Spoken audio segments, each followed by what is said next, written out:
La question n'est pas quelle IA ou quel robot va vous remplacer. Quand on regarde certains résultats générés par l'intelligence artificielle, ça peut être discutable. Génération d'images avec 3 mains, design dépassé digne des années 1990, ou réponses qui n'ont aucun sens. Et je vais vous montrer comment vous allez pouvoir planter ChatGPT. La véritable question est: quelle personne va vous remplacer en utilisant l'IA? Et cette personne saura faire le travail d'une équipe de 100 personnes en quelques clics. Mais tout le monde ne pourra pas le faire. Je rectifie. Tout le monde ne saura pas le faire. Car pour faire un travail de qualité avec une intelligence artificielle, il faut comprendre comment elle fonctionne. Comprendre ses forces et ses défauts pour pouvoir les exploiter. Et ces défauts, elles en ont beaucoup et je vais vous le montrer. De toute façon, une personne nulle en design de logo ne générera que des logos qui sont affreux. Quelqu'un qui propose de la traduction avec de l'IA, mais qui n'est pas capable de parler la langue, ne verra même pas que le texte est blindé de fautes. Pour créer un business avec l'IA 100 fois plus rapidement qu'avant, pour gagner du temps, pour tout en fait dans cette nouvelle ère incroyable qu'offre l'IA, votre plus grande qualité sera de savoir lui parler parfaitement. Car oui, le moindre mot de travers peut générer un résultat totalement improbable. Je vais vous montrer tout ça de A à Z. Mais avant, il faut rentrer dans son cerveau et dans le vôtre. C'est étrange, mais dans les films de science-fiction, on pensait toujours que l'intelligence artificielle et les robots allaient remplacer massivement les métiers manuels. Alors oui, c'est vrai, mais avec l'arrivée de ChatGPT et par exemple la génération d'images avec Midjourney, Léonard, DALL-E, c'est les métiers de l'intellect qui sont menacés. Les créations visuelles, les traductions ou même l'analyse de données, les développeurs se font peu à peu remplacer. Et ça, c'est une véritable menace pour toutes les entreprises qui proposaient du service d'intellect à très bas coût, car l'IA va pouvoir remplacer tout ça. Ce sont les métiers manuels ou de l'artisanat qui sont maintenant revalorisés. Parce que ChatGPT ne va pas faire pousser par exemple des patates à votre place. Alors bien sûr qu'un jour l'intelligence y arrivera, d'ailleurs avec des fermes autonomes, mais même si les progrès sont impressionnants, on en est encore loin. L'IA a besoin qu'on lui dise quoi faire dans un premier temps. Il suffit de mal s'adresser à elle pour qu'elle n'exécute pas ce que vous attendez d'elle. Et en réalité, très peu de gens sont capables de formuler réellement, précisément leurs besoins et leurs demandes. C'est comme ça que vous allez prendre une longueur d'avance et vous devez comprendre comment parler du coup à cette IA pour qu'elle puisse faire exactement ce que vous voulez avant toutes les autres personnes. On doit apprendre à parler le langage d'une IA. Alors, comment pense en fait une intelligence artificielle ? Je pourrais faire une autre vidéo d'1 heure ou plus là-dessus tellement je trouve le sujet fascinant. Mais voici comment, rapidement, vous allez comprendre comment fonctionne une intelligence artificielle. Imaginez une IA comme un cerveau. Tout comme notre cerveau, l'IA a des neurones qui lui permettent de traiter l'information. On parlera alors de réseau de neurones. Une IA de traitement de texte par exemple aura probablement ce qu'on appelle un réseau récurrent, alors qu'une IA de traitement d'image aura de préférence un réseau de convolution. Ce n'est pas comme nos neurones biologiques, c'est plutôt un concept mathématique et informatique. C'est comme des centaines de milliers de petits points qui sont tous interconnectés et qui vont définir des chemins. Chaque connexion entre ces points peut transporter et transformer une information. L'ensemble de ces connexions permet à l'IA d'apprendre des choses et de générer une réponse. On va donc donner de l'information pour que cette IA apprenne, pour qu'elle puisse s'entraîner. On va parler alors de machine learning. L'IA va utiliser un processus pour apprendre et il y en a deux principaux. Le premier est l'apprentissage supervisé. C'est ce qu'on fait déjà en fait depuis des années. On fournit à la machine un ensemble de données d'entraînement pour lesquelles on connaît déjà les réponses et le but c'est que la machine associe en fait les entrées et les sorties appropriées. Exemple, vous voulez enseigner par exemple à la machine comment reconnaître des images de chats, vous lui donnez un tas d'images où vous avez déjà identifié où il y a un chat et lesquelles ne contiennent pas des images de chat. La machine utilisera ces informations pour apprendre à faire la distinction d'elle-même. Les données sont donc annotées et créées par l'humain et donc elles sont en partie très limitées. Mais dans le deuxième cas, l'apprentissage profond, ce qu'on appelle le deep learning, ce qui nous intéresse ici, C'est différent et c'est ça qui a participé énormément au progrès de l'IA et à son buzz. Des humains vont lui donner d'énormes quantités d'informations, comme des textes, des pages web, des livres, des images sans annotation. Par exemple, ChatGPT a dû absorber l'intégralité de Wikipédia en anglais. Et ça, ce sera très important pour la suite. On parlera alors d'un modèle de fondation où l'IA, elle a été entraînée sur des données généralistes, comme par exemple comprendre comment s'exprimer ou comment par exemple fonctionne une langue. Ces informations-là, elles vont être absorbées par son réseau neuronal, ce qui va lui permettre d'ajuster en fait la force ou le poids de chaque connexion en fonction des données qu'elle va recevoir. L'IA ensuite va faire des prédictions basées sur ces informations quand on va lui poser des questions. Et les humains vont lui dire par exemple ensuite si sa prédiction est correcte ou non. Avec le temps, l'ordinateur va pouvoir du coup ajuster ses connexions et poids et améliorer ses prédictions. Prenons un exemple. Dans tous les textes que l'intelligence artificielle a reçus, il est fort probable que le mot Eiffel soit très fortement lié au mot Paris, à cause de la tour Eiffel. Le mot Pise, de la tour de Pise, par contre, n'a aucun lien avec Eiffel, mais il peut exister des trajets, par exemple d'avion, entre Paris et Pise. Donc l'IA va mettre beaucoup de poids entre Eiffel et Paris, et il y aura un poids très léger entre Paris et Pise, et un poids inexistant de lien de connexion entre Pise et Eiffel. Quand quelqu'un posera une question à ChatGPT sur Paris, il y aura fort à parier que l'intelligence va emprunter le schéma du réseau de neurones qui va passer par Eiffel et Paris et non par Pise. Et si l'IA dit que la tour Eiffel par exemple se trouve à Pise au début, on lui dira régulièrement que non pour qu'elle baisse le poids de cette connexion et que le poids entre Eiffel et Paris est donc de plus en plus d'importance et puisse du coup générer la bonne réponse. Mais on n'a pas eu besoin de tout faire manuellement et c'est ça qui est magnifique. ChatGPT par exemple a été nourri avec une énorme quantité de textes disponibles sur internet. Elle a appris les structures de la langue, les faits, les opinions, les styles d'écriture et bien d'autres choses. On lui a répété des millions de fois des faits historiques, des faits scientifiques pour qu'elle puisse ajuster automatiquement l'intégralité de son réseau neuronal. Lorsque vous lui posez une question, ChatGPT analyse le sens de votre question et fouille dans ce qu'elle a appris pour vous fournir du coup une réponse appropriée. Il n'y a pas une liste préétablie de questions avec une liste de réponses à côté. Si vous lui demandez par exemple « Est-ce que la Terre est ronde ?», il ne va pas chercher dans une base de données que la réponse est « Oui, elle est ronde ». Au lieu de ça, l'intelligence génère une réponse basée sur des structures qu'elle a dans son réseau neuronal. On parle du coup de pattern. Elle va emprunter ces chemins, ces structures qui ont des poids élevés en fonction du contexte que vous lui donnez. C'est un peu comme si vous demandiez par exemple à un expert une question sur un sujet, il va vous donner une réponse. Il n'y a pas de réponse préécrite, mais il va utiliser ses connaissances pour pouvoir formuler la réponse adaptée. Bien entendu, les IA sont différentes. Elles ont des méthodes d'apprentissage différentes et il faudra bien les identifier.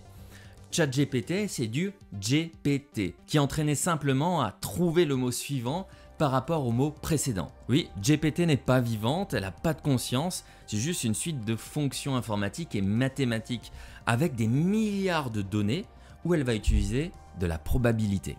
D'ailleurs, au lieu de parler de mots, ici, on parlera de tokens qui sont un mot ou plusieurs parties d'un mot. L'IA va donc recevoir du texte en entrée, c'est ce qu'on nomme le prompt, et elle va ensuite sortir par exemple un mot. Et si on donne beaucoup de détails, d'informations en entrée, on parlera alors de fenêtre de contexte. Avant, j'ai dit qu'on parlait de réseau récurrent d'ailleurs pour ChatGPT, et c'est pas pour rien. Regardez cette phrase, le chat mange la souris. Pour la comprendre, vous allez lire chaque mot les uns après les autres pour percevoir l'intégralité du sens. Le chat, ok, ça parle de chat. Mange, il mange quelque chose mais on ne sait pas quoi encore. Là, un mot au féminin, ok. Souris, ok. Mais est-ce que la phrase est terminée? Il y a un point. Donc le sens de la phrase est défini, la phrase est terminée. Chaque mot permet de préciser un sens. Et GPT va l'interpréter de cette manière, mot par mot, pour définir ensuite le chemin qu'il va emprunter dans son réseau et ensuite délivrer ou générer la réponse. Admettons que je lui dise « le chat mange là ». GPT va probablement dire « souris » car il est capable de deviner le prochain mot. Pourtant, il aurait pu dire « la pomme » ou bien un non-sens comme « la voiture ». Mais on l'a gavé de textes lui expliquant que généralement, un chat mange une souris. GPT a donc attribué beaucoup de force, beaucoup de poids à la donnée souris qui est liée du coup au chat. Donc la probabilité que le mot souris soit la suite de la phrase est extrême comparée à la pomme ou la voiture, c'est pourquoi GPT va choisir la souris. Si on avait donné à GPT des données du type le chat mange la voiture, même si ça n'a aucun sens pour nous, ce serait la vérité à afficher pour ChatGPT parce qu'il aurait donné énormément de poids au mot la voiture qui serait lié au mot chat. En utilisant le playground d'OpenAI, alors si vous voulez c'est l'interface pour les développeurs, pour les expérimentations, vous pouvez voir la probabilité de chaque mot quand vous entrez une requête. Au passage, GPT ne sait donc absolument pas ce qu'est la vérité ou ne comprend ni la tristesse ni les émotions. Si vous lui demandez d'exprimer des émotions et qu'il accepte, ce sera qu'une suite de mots qu'il enchaînera de manière probable selon ses données d'entraînement et non une véritable expression de sa part. Le but de ChatGPT est donc de compléter coûte que coûte par une probabilité. Essayons du coup de planter ChatGPT. Je vais marquer Franck l'Américain est allé sur la Lune. Aucun Franck n'est allé sur la Lune, hélas. Et il va répondre 1969 car c'est la réponse la plus probable comparée aux autres solutions. Pourtant, Franck n'est jamais allé sur la Lune, ChatGPT a juste complété en prenant le mot Amérique et aller sur la Lune. Alors soit dit en passant, vous voyez que certains mots sont découpés en deux. C'est pour ça que j'ai dit avant qu'on parle pas de mots, mais de tokens. Un token comporte un mot ou un bout de mot. Dans le cerveau de ChatGPT, un mot peut être découpé en deux. Et ça c'est logique, quand on conjugue par exemple un verbe, on le fait naturellement. Mais GPT ne sait pas réellement conjuguer, il fait de la probabilité. Il doit donc se dire le chat mange la souris, ok, et choisira entre mange ou mange plus rat ou mange plus ré, etc. Bon, néanmoins, si on passe à la version 4 de ChatGPT, on voit que cette IA a compris qu'il y a là une incohérence. L'IA évolue avec ce qu'elle apprend et surtout grâce à ses développeurs. Mais pourtant, est-elle infaillible? Regardez, si je donne assez de contexte à ChatGPT 4, donc la dernière version qui est disponible au moment où je tourne cette vidéo, dans Le Seigneur des Anneaux, les 3 tours, le nain se nomme, ChatGPT va me répondre Gimli, ce qui est la bonne réponse. Mais pas tout à fait parce que les 3 tours du Seigneur des Anneaux n'existent absolument pas. C'est les 2 tours. l'IA n'est donc pas du tout infaillible, on reste sur du GPT, donc sur le fait d'obtenir un mot probable.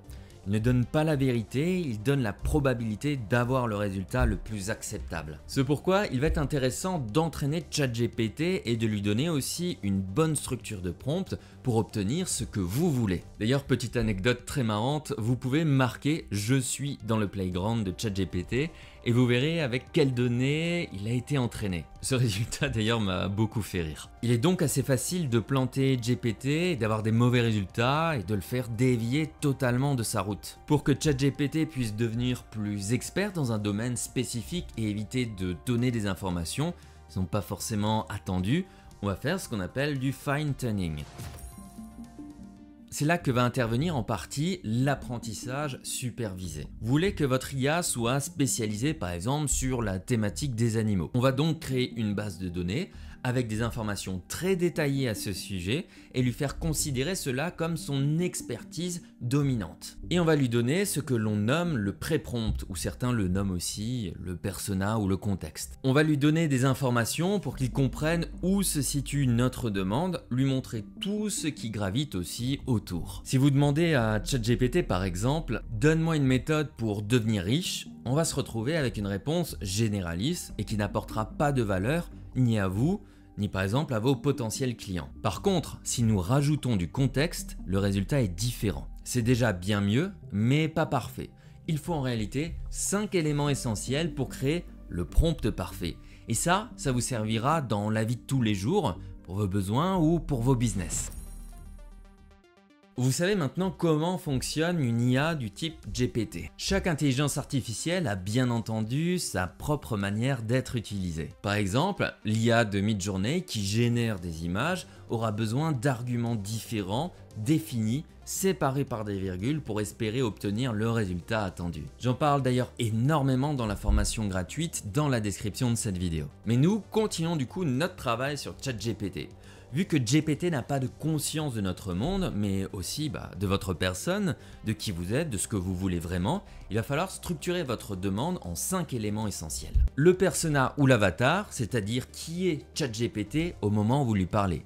Le contexte, tout ce qui gravite autour de votre question, qui va lui permettre de comprendre dans quel environnement vous êtes et pourquoi vous lui posez une question. L'objectif, ce qu'il va devoir accomplir. Le format, ce qu'il va devoir vous restituer. Et le plus important de tous, un exemple concret qui va permettre de nuancer ses propos, de jauger ce qu'il doit dire, comment faire et ainsi de suite. Alors depuis peu, il est possible justement de donner ces informations en entrée dans Custom Instruction. Néanmoins, ce paramétrage s'applique sur l'ensemble de toutes vos nouvelles conversations. Vous aurez chaque jour des questions différentes dans des contextes différents.